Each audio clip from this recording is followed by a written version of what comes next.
Did you know that a capital city designed for a population of millions now stands mostly uninhabited? Also, did the US really spend $17 billion on a mega project that never saw any use and continues to be entirely non-functional to this day? Well, we will delve into that and the 5 most useless mega projects in the world.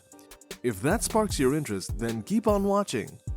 Let's kick off with an incredibly scenic highway located in the picturesque state of Hawaii.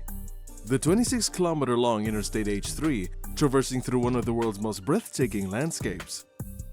The natural beauty of this route is so remarkable that there were genuine concerns about motorists stopping and causing traffic hazards.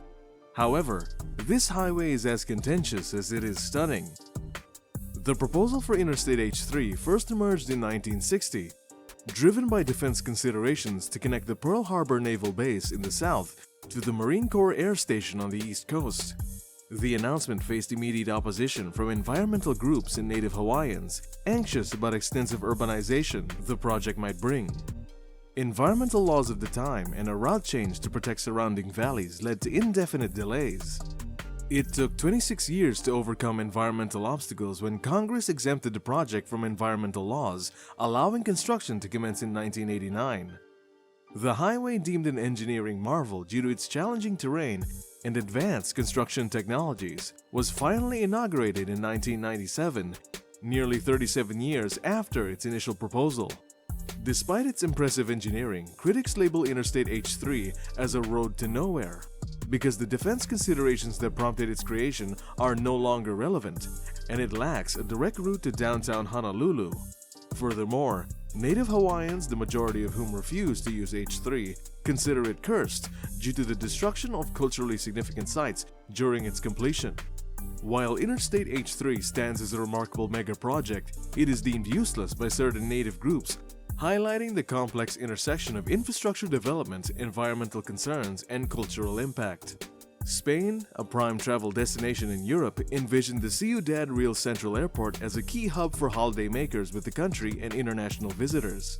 Conceived as an alternative to Madrid's overcrowded main airport, the new facility boasted one of the top 5 longest runways in Europe and the capacity to serve 2 million passengers annually, with plans of expansion to 10 million. Operational in 2009 at a cost of $1.3 billion, the airport faced a major setback in 2012 when its project's company declared bankruptcy. One of the primary challenges was the airport's location, situated 200 kilometers away from Madrid despite its name suggesting centrality. This geographical distance deterred passengers from making the journey and dissuaded major airlines from conducting operations from the remote location.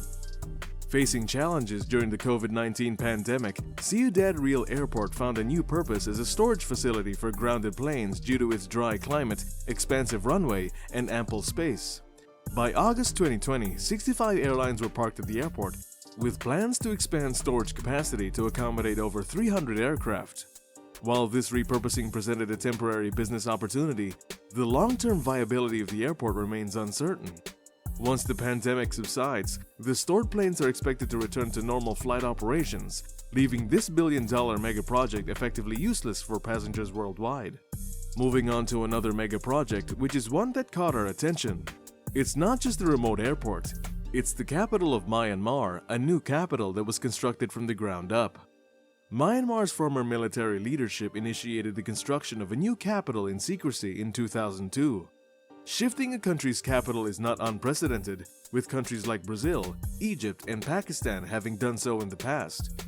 In November 2005, Myanmar's leaders announced the decision to the public, keeping the name of the new capital a secret. 4 months later, the name was revealed: Naypyidaw, which translates to the king's residence. The reasons behind this abrupt capital shift were unclear.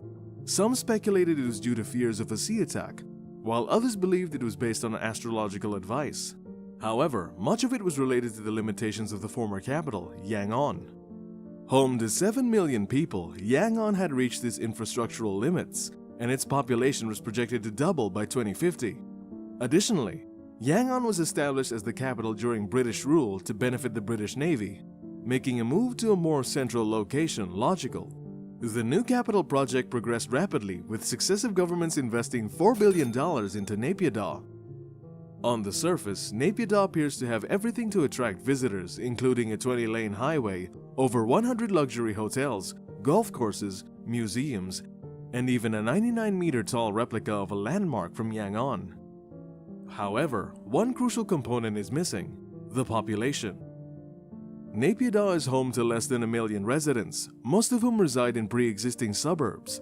The lack of essential services such as health facilities, quality educational institutes, and economic opportunities discourages people from making the city their permanent home. Consequently, the city is often described as a deserted place, earning the moniker of a ghost town.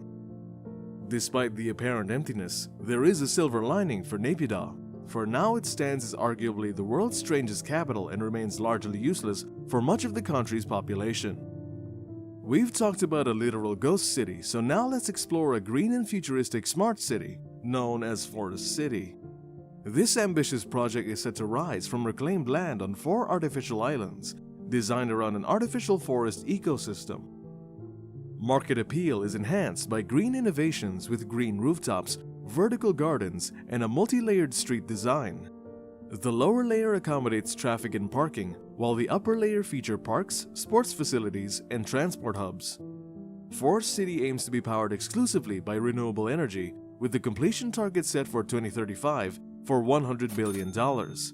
One of the 4 proposed islands is nearing completion, featuring apartment buildings, golf courses, swimming pools, and beaches.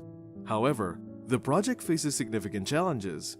Funded mainly through China, Forest City initially drew Chinese investors, sparking concerns about a new form of colonialism. By 2019, 80% of property owners were Chinese, leading to a public outcry and a subsequent ban on foreigners owning property in Forest City. A change in leadership coupled with the pandemic and travel bans further hindered progress. The project's fortunes continue to decline, marked by layoffs and minimal home sales during the pandemic. Forest City, perhaps too ambitious and futuristic, faces political challenges that currently render it a seemingly useless megaproject despite the substantial investment. We'll conclude this list with a megaproject that was planned to address a sensitive global issue: nuclear waste. Despite not receiving as much attention as other environmental problems, improper storage of nuclear waste can pose severe risks. Currently stored above ground near power plants, the scientific consensus advocates for deep underground storage as the safest and permanent solution. In the 1980s, US authorities sought a permanent disposal solution for nuclear waste, leading to the identification of Yuka Mountain in Nevada in 1987. Situated near the country's most used nuclear testing site and away from the population centers, the plan involved disposing waste in a tunnel complex about 300 meters under Yuka Mountain. However, Nevadans strongly opposed becoming the sole nuclear dumping site for the entire country, and concerns were raised about the site's suitability, particularly regarding the potential contamination of a nearby water source used by Native Americans. Despite the opposition, the project received approval in 2002 and construction resumed. However, Nevada's resistance intensified, emphasizing the concerns about the impact on residents and tourism. By the time Barack Obama took office, the project became highly politicized, and in 2010, the Obama administration deemed it unworkable, halting funding. After 4 decades, Yuka Mountain remains unused, marking decades of planning, legal troubles, and over $17 billion spent, categorizing it as a useless megaproject. What are your thoughts on these megaprojects? Do you believe any have a chance of being useful in the future? Share your thoughts in the comments below. This has been Innovative Megaprojects. Thank you for watching, and we'll see you in the next video.